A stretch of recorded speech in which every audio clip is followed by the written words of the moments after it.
Hello friends, welcome back to my channel लेटिश Abhilasha blogs. तो कल आपके सामने मैं क्लास 6 का चैप्टर 1 लेके आई थी। मेरे स्कूल में की जो मेरी बुक है साइंस की, जो कि मुझे एनसीईआरटी से ज़्यादा अच्छी समझ में आई थी, तो उसका मैं जो नोट्स बना रही हूँ तो मैंने सोचा मैं आपके साथ शेयर करूँगी। तो वो सारे कैंडिडेट जो टीजीटी, पीजीटी, एलटी ग्रेड या जेएसई प्रिपरेशन कर रहे हैं वो इसको फॉलो कर सकते हैं, क्योंकि कभी कभी ऐसा होता है बहुत छोटे छोटे क्वेश्चन होते हैं जो आप पे फंस जाते हैं। एंड स्पेशली जब आप जीएस का पेपर प्रिपेयर कर लो तो आपको पता है कि लास्ट टाइम बिहार के भी पेपर में जो 40 नंबर का जीएस आया था उसमें जो था आपका 40 मार्क्स के क्वेश्चन में आपका 12 to 13 क्वेश्चन मैथ्स के थे, और वैसे ही 12 to 13 क्वेश्चन आपके साइंस के भी थे जो जनरल साइंस के होते हैं। तो इस बार भी हर पेपर में आपका जीएस तो है ही, तो आपको ये साइंस उसमें भी बहुत काम देने वाला है। तो कल मैं क्लास 6 का चैप्टर 1 मैंने फिनिश किया था। आज मैं चैप्टर 2 स्टार्ट करने जा रही हूँ, जो कि है कंपोनेंट ऑफ फूड। जैसा नाम आपका सजेस्ट कर रहा है कंपोनेंट्स ऑफ फूड, इसका मतलब कि हम फूड के जो कंपोनेंट्स होते हैं उसको यहाँ हम डिस्कस करने जा रहे हैं। तो देखिए, सबसे पहले है आपका कार्बोहाइड्रेट। तो कार्बोहाइड्रेट की बात करें तो कार्बोहाइड्रेट में शुगर और स्टार्च होता है। ठीक है, शुगर हमारा वाटर सॉल्युबल होता है जबकि स्टार्च हमारा वाटर इनसॉल्युबल होता है। तो शुगर और स्टार्च जो है वो हमारे शुगर एंड स्टार्च कार्बोहाइड्रेट में आते हैं। शुगर वाटर सॉल्युबल है, स्टार्च वाटर इनसॉल्युबल है। तो mainly wheat, rice, potato, sugar, इन सब में हमें मिलता है। ठीक है, उसके बाद ये फैट की बात करें, जो मेन कंपोनेंट होते हैं फूड के, फर्स्ट होता है कार्बोहाइड्रेट, सेकंड आपका होता है फैट। तो हमें पता है कि फैट जो होते हैं ये हमें बेसिकली जो है ये एनर्जी देते हैं, तो हम इनको एनर्जी गिविंग फूड भी कह सकते हैं। तो ये जो होते हैं हमारे हार्ट में, लीवर में, किडनी में, बटर, हार्ट, लीवर, किडनी को जो है वो अच्छे से रखते हैं। कहाँ पाए जाते हैं? तो बटर, घी, चीज़, ऑयल में पाए जाते हैं। बेसिकली जो फैट वाले फूड होते हैं वो जो ऑयली कम फूड्स होते हैं ना, उसमें बेसिकली ये ज़्यादा पाए जाते हैं। उसके बाद अगर हम देखें तो जो नेक्स्ट हमारा है टॉपिक वो ये है कि फैट्स जो होते हैं वो फैट सॉल्युबल विटामिन के भी अच्छे सोर्स होते हैं। तो हमें पता है विटामिन दो टाइप के होते हैं, एक होता है वाटर सॉल्युबल, एक होता है वाटर इनसॉल्युबल। तो जो वाटर सॉल्युबल विटामिन होते हैं यानी A, D, E and K, वो हमारा फैट सॉल्युबल विटामिन भी होते हैं। एंड जो विटामिन यहाँ पे आप देख सकते हैं कि बी और सी होता है वो वाटर इनसॉल्युबल होता है, बाकी A, D, E and K water soluble होता है।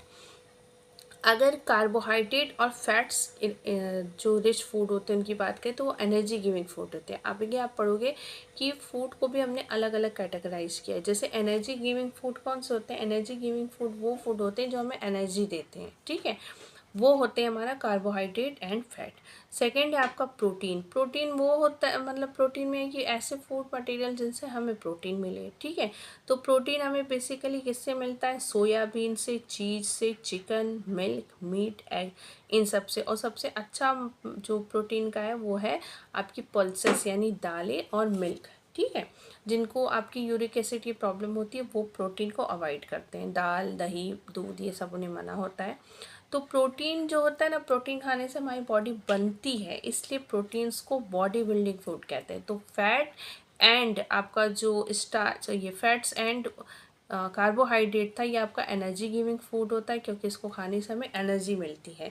सेकंड जो आपका प्रोटीन रिच फूड होता है ये बॉडी बिल्डिंग फूड होता है क्योंकि इसको खाने से हमारी बॉडी बनती है, बॉडी बनती है। अक्सर जो जिम वगैरह जाते हैं तो वो प्रोटीन को ज़्यादा खाते हैं, ऐसे खाने के ऐसी चीज़ों को ज़्यादा खाते हैं जो प्रोटीन जिसमें ज़्यादा हो, क्योंकि प्रोटीन रिच का जो फूड है वो हमारा बॉडी बिल्डिंग फूड होता है।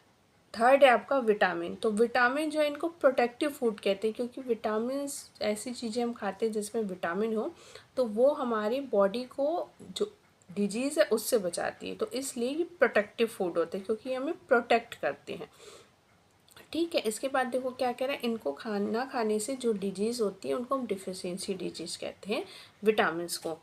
और लास्ट है आपका मिनरल्स। तो मिनरल्स भी वही होता है जो हमारे बॉडी के ग्रोथ के लिए ज़रूरी होता है। अब अगर बात करें तो देखिए, एक मिनरल है आयरन। ये हमें किससे मिलता है? लीवर से, एग से, मीट से। इसको ना खाने से क्या होता है? एनीमिया होता है, फेलियर टू प्रोड्यूस आरबीसी होता है। पोटेशियम की बात करें तो ग्रीन और येलो वेजिटेबल्स, इससे हमें पोटेशियम मिलता है। सोडियम हमें टेबल सॉल्ट से मिलता है। ठीक है, कैल्शियम हमें मिल्क और मिल्क प्रोडक्ट, सेरल और ग्रेन से मिलता है। फ्लोरीन की बात करें तो फ्लोरिनेटेड वाटर से मिलता है, और आयोडीन की बात करें तो sea food and iodine salt से मिलता है। नेक्स्ट है आपका वाटर। तो वाटर भी हमें पता है हमारे लिए बहुत इंपॉर्टेंट होता है, हमें कम से कम 7 से 8 गिलास पानी डेली पीना चाहिए। लास्ट है आपका रफेज। रफेज को हिंदी में हम कह सकते हैं चोकर। तो ऐसे फूड जिनमें रफेज होता है, चोकर होता है, वो भी हमारे लिए बहुत इंपॉर्टेंट है। ये बेसिकली इसलिए इम्पॉर्टेंट है, पहली बात तो जो चीज़ें हमारी बॉडी में नहीं डाइजेस्ट होती उनको एज अ वेस्ट मटेरियल बाहर निकालने के लिए ये यूज़फुल होते हैं कि ये उनके साथ कंबाइन करके बाहर स्टूल की, यानी पॉटी जब भी हम जाते हैं फ्रेश होने, उसके रास्ते बाहर निकल जाते हैं। तो वो हमारा रफेज पहला यूज है।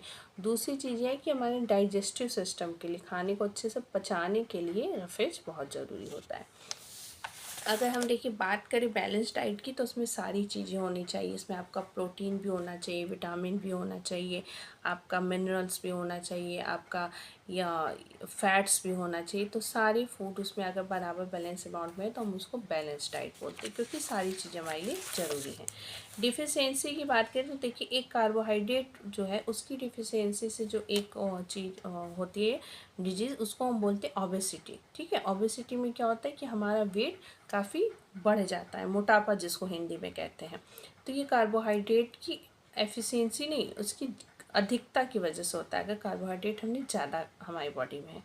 नेक्स्ट एक डिजीज़ है आपकी क्वाशियाकोर। क्वाशियाकोर में क्या होता है कि पेट जो होता है वो बाहर निकल जाता है। ठीक है, एंड सेकेंड एक है मैरास्मस। उसमें मैरास्मस में क्या होता है, बच्चों की हड्डियाँ दिखने लगती है, जिसको हम सूखा रोग भी बोलते हैं। तो ये क्वाशियाकोर में क्या होता है कि ये जब भी प्रोटीन की शॉर्टेज होती है तभी होता है, और जो मैरास्मस है वो प्रोटीन के साथ साथ जब आपका ये फैट कार्बोहाइड्रेट की भी शॉर्टेज होती है, मतलब प्रोटीन की भी शॉर्टेज है और कार्बोहाइड्रेट की भी, तब आपको ये मैरास्मस रोग होता है, जिसमें सूखा रोग हो जाता है। ठीक है, क्वाशियाकोर एंड मैरास्मस। तो क्वाशियाकोर आपका प्रोटीन की कमी से होता है, मैरास्मस प्रोटीन के साथ साथ जब कार्बोहाइड्रेट की भी कमी हो जाती है। देखिए विटामिन की बात करें तो विटामिन ए की कमी से होता है नाइट ब्लाइंडनेस, बी की कमी से होता है बेरी बेरी, सी की कमी से होता है स्कर्वी, जिसमें आपके गम्स मसूड़ों से खून निकलता है, डी की कमी से होता है रिकेट्स, ए की कमी से एनीमिया, और के की कमी से excessive bleeding from cuts and injury. तो ये कुछ डिजीज़ेस थी जो आपकी उससे विटामिन की कमी से होती है। तो बेसिकली फूड हमारे 3 होते हैं। एक होता है एनर्जी गिविंग फूड, जिसमें फैट और कार्बोहाइड्रेट होता है। सेकंड होता है आपका बॉडी बिल्डिंग फूड, जिसमें प्रोटीन होता है। थर्ड होता है आपका प्रोटेक्टिव फूड, जिसमें विटामिन होता है। और ये तीनों टाइप के फूड हमारी बॉडी के लिए बहुत ज़रूरी होते हैं। तो ये एक छोटा सा चैप्टर था, चैप्टर फिनिश हो गया। अगर आपको वीडियो अच्छा लगा होगा तो चैनल को सब्सक्राइब करना बिल्कुल भी मत भूलिएगा। तो कल मिलते हैं नेक्स्ट वीडियो में एक नए टॉपिक और सब्जेक्ट के साथ। तब तक के लिए बाय बाय।